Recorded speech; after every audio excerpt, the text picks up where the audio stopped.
We all love to debate whether the absolute legends of the 80s and 90s could physically hang in today's modern sports era. We obsess over their raw athleticism, their gritty toughness, and whether their games would translate. But what if I told you that their talent isn't the reason they wouldn't last today?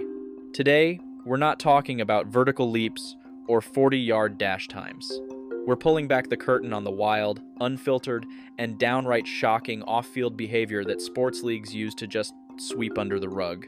We're talking about revered Hall of Famers literally smoking crack cocaine, superstars hurling people through plate glass windows, and high-stakes gambling scandals so deep they spawn decades of conspiracy theories. If these exact same athletes stepped into today's world, a world of 4K smartphone cameras, instant social media outrage, and zero-tolerance policies protecting billion-dollar corporate sponsorships, they wouldn't just be benched. They'd be canceled, permanently banned, and in some cases, facing serious prison time. So grab a snack, hit that subscribe button, and let's dive into the dark side of sports nostalgia to see exactly why these icons wouldn't survive a single week in 2026.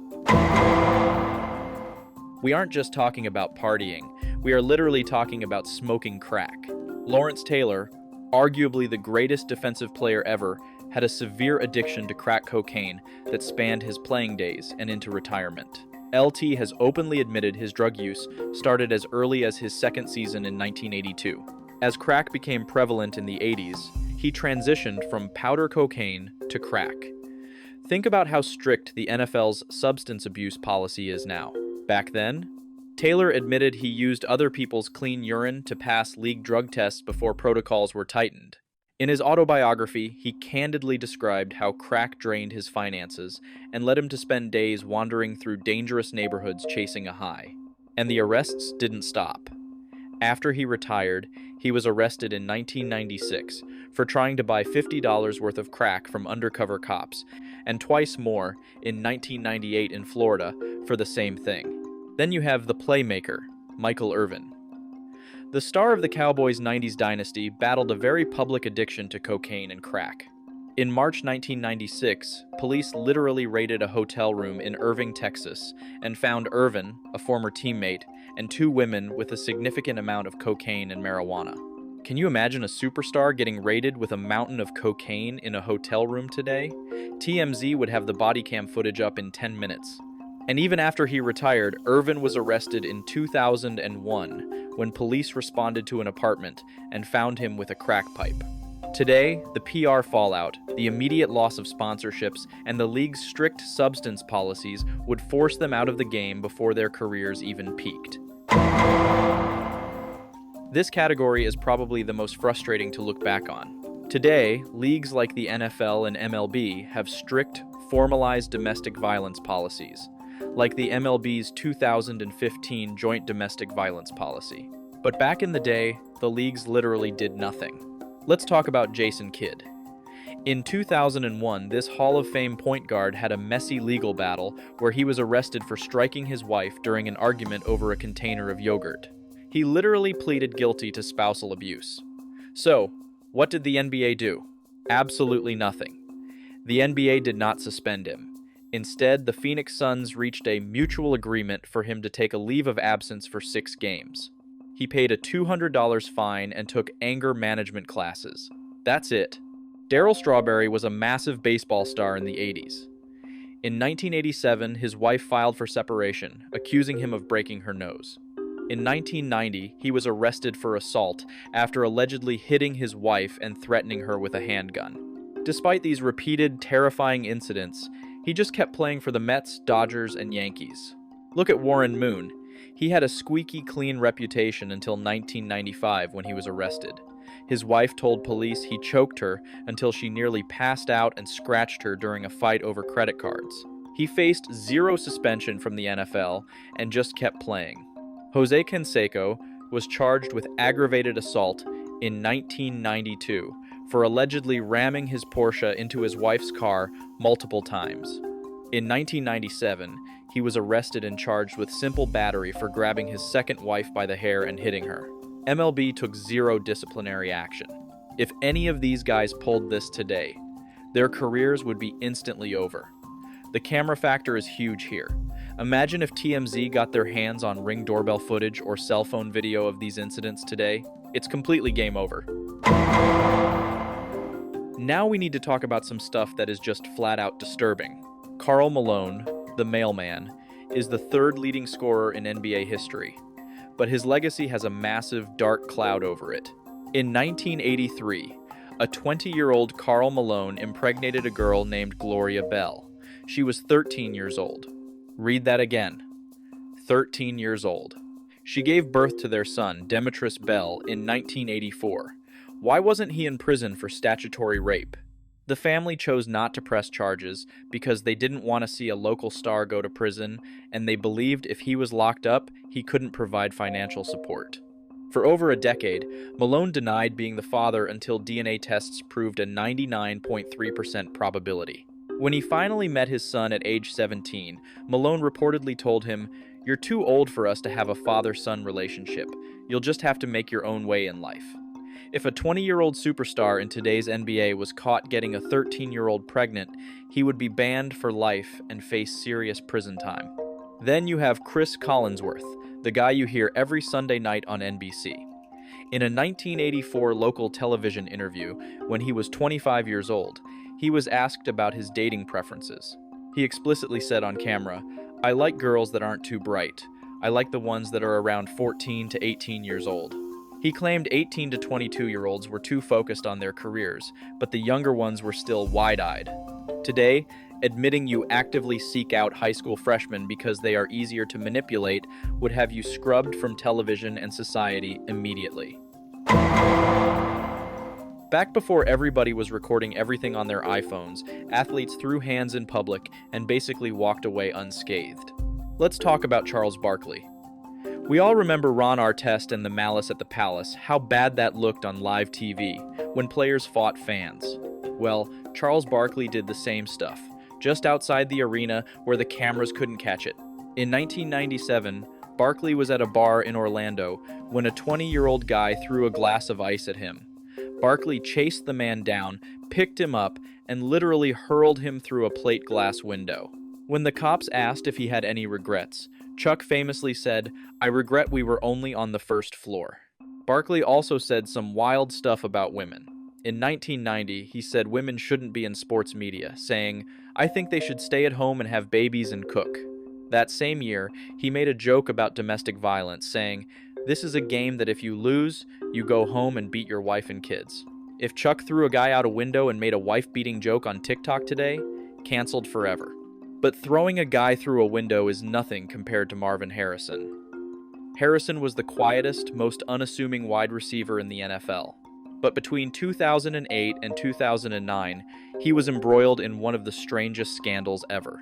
After a dispute with a man named Dwight Dixon, a shooting occurred near Harrison's garage. 5 bullet casings matched a custom-made Belgian handgun owned by Marvin Harrison. The DA didn't charge him because of conflicting accounts. A year later, Dwight Dixon was shot multiple times and killed. In his dying declaration on the way into surgery, Dixon reportedly told a detective, "You know what it is. It's the same thing from last time, Marvin Harrison." Despite the ballistics and the dying words, Harrison was never charged and walked right into the Hall of Fame in 2016. Today, internet sleuths and social media would have forced the league to place him on the commissioner's exempt list immediately. We cannot make this video without talking about Michael Jordan. Yes, the GOAT. His gambling habits were the subject of intense media scrutiny right in the middle of his prime. In 1991, the IRS seized the assets of a convicted drug dealer and money launderer named Slim Buller. They found a $57,000 check signed by MJ. Jordan initially lied and said it was a business loan, but he was forced to testify under oath in 1992 that it was actually to cover poker and golf gambling debts. Then a murdered bail bondsman named Eddie Dow was found with photocopies of 3 checks from Jordan, totaling $108,000 for dice and golf debts. In 1993, right in the middle of the fiercely contested Eastern Conference Finals against the Knicks, Jordan was spotted gambling at an Atlantic City casino at 2:30 a.m. the night before Game 2. A few weeks later, a sports executive released a book claiming Jordan owed him a staggering $1.25 million in golf bets. The NBA actually launched an official investigation into Jordan in 1993. When he shockingly retired months later, it birthed the biggest conspiracy theory in sports, that David Stern secretly suspended him. And we all know the darkest rumor connected to this, the tragic murder of MJ's father, James Jordan, which conspiracy theorists constantly try to link to MJ's massive underground gambling debts. If a modern superstar had burner phones, wire transfers to drug dealers, and million-dollar underground golf debts exposed on Twitter today, the league would suspend them indefinitely under gambling policies. The 90s were a volatile decade for sports when it came to so-called hate speech. Today, that is not tolerated. Look what just happened to Jaden Ivey. He was recently released for what many today would call homophobic comments, but back then, it was normal. Like Tim Hardaway going on radio in 2007 saying, "I hate gay people," Garrison Hurst in 2002 saying, "I don't want any F-word on my team," Jeremy Shockey complaining about gay teammates in the shower, and John Rocker's infamous 1999 rant, insulting single mothers, immigrants, and minorities, saying he wouldn't want to ride a subway next to some queer with AIDS. None of these guys would survive the 2026 internet cycle. And then there's Reggie White, a revered NFL legend. When he spoke before the Wisconsin State Legislature in 1998, he went on a bizarre rant stereotyping every ethnic group. He claimed white people were gifted in organization, black people were gifted in worship and celebration, because a lot of us like to dance. And he specifically said Hispanic people were gifted in family structure because they can put 20 or 30 people in one home. He also vehemently denounced homosexuality, complaining that gay people were trying to compare their plight to black people. Today, this is textbook essentialism, and he would be dropped by every sponsor instantly. We also have to talk about Larry Bird. Now, these are alleged stories, but they are legendary in NBA circles. Former Rockets player Vernon Maxwell famously told a story claiming that Larry Bird called him the N-word during a game to talk trash. And then there's the famous story relayed by Skip Bayless. We all know the legend of Bird walking into the locker room before the three-point contest and saying, "Who's coming in second?" But according to the version Skip Bayless has talked about, allegedly, Bird walked in and asked, "Which one of you N-words is going to finish second?" If an NBA superstar dropped a hard R racial slur today to intimidate opponents, Adam Silver would have them suspended for a year, minimum. It wasn't just athletes. Marge Schott, the owner of the Cincinnati Reds, became the face of 90s bigotry. She famously said Adolf Hitler was good in the beginning, but then he went too far. She kept a swastika armband at home and referred to her million-dollar players using the N-word. It took years for MLB to finally force her to sell the team in 1999. She lasted way longer than any owner would today. Joe Namath is an NFL icon, but in 2003, he had a moment that would end a career today. During a live sideline interview, a visibly intoxicated Namath looked at reporter Susie Kolber and said, "I want to kiss you. I couldn't care less about the team struggling." Back then, it was just cringeworthy, and he went to rehab, keeping his legend status. Today, a legend sexually harassing a professional colleague on live television would be canceled within minutes, and he'd never be invited back to a stadium. Baseball in the 90s and 2000s was defined by performance-enhancing drugs. Mark McGwire, Sammy Sosa, and Barry Bonds shattered records. McGwire hit 70 home runs in 1998, but a reporter spotted Andros Denadione in his locker. He later confessed in 2010 to using steroids and HGH off and on for over a decade. Sammy Sosa hit 66 home runs. In 2009, a leaked report showed he tested positive for PEDs in a 2003 survey test, though he never officially admitted it. And Barry Bonds? He hit 73 home runs and became a video game character. But the Balco raid revealed his trainer supplied him with designer steroids like the Cream and the Clear, which Bonds claimed he thought was flaxseed oil. If they tried this today under MLB's strict testing policies, they wouldn't hit 70 home runs. They would be flagged, suspended for 80 to 162 games, and we would never have seen those magical home run chases. Now, let's flip the script. Is there an athlete whose career ended early back then, but would thrive today? Absolutely. Magic Johnson. In 1991, Magic was forced to retire due to an HIV diagnosis, a combination of medical fear and social stigma. HIV was considered a death sentence then, but if Magic were diagnosed in today's NBA, he wouldn't have missed a beat.